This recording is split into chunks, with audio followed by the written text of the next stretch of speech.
अच्छा, अब हम टाइप ऑफ फोर्सेस पढ़ेंगे। डेंटेड मटेरियल्स में हम कौन से फोर्सेस को स्टडी करते हैं।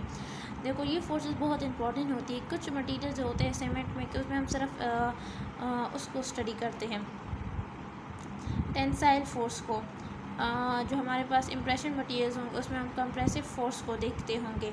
जो हमारे पास सिरेमिक्स जब हम आगे पढ़ेंगे तो उसमें हम वैसे फ्रैक्चर वो पढ़ेंगे, फ्रैक्चर स्ट्रेस या स्ट्रेंथ पढ़ेंगे। Types of forces dented material में क्या होता है ना, कंप्रेसिव फोर्स। कंप्रेसिव फोर्स को हम प्रेसिंग फोर्स में हम कहते हैं। That results in a decrease in the length along the direction of force. Compress हो रहा है तो मतलब डिक्रीज इन द लेंथ हो रहा है, ठीक है, decrease in the length. Tensile force किसे कहते हैं?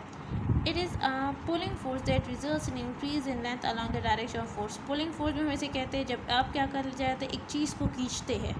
मतलब यहाँ देखो, ये इस ऑपोजिट डायरेक्शन में जा रहा है तो क्या हो रहा है, इंक्रीज इन द लेंथ हो रहा है।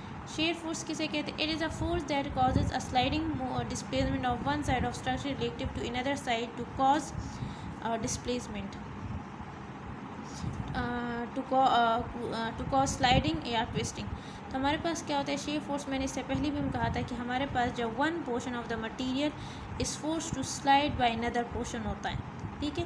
तो sliding sliding of one side of the material to the another side to cause sliding, ठीक है। वही बात है कि जब एक पोर्शन जो है मटेरियल को फोर्स किया जाता है to slide over another portion को। Thank you. अगर आपको कोई भी क्यूरी हो तो प्लीज़ बताएं।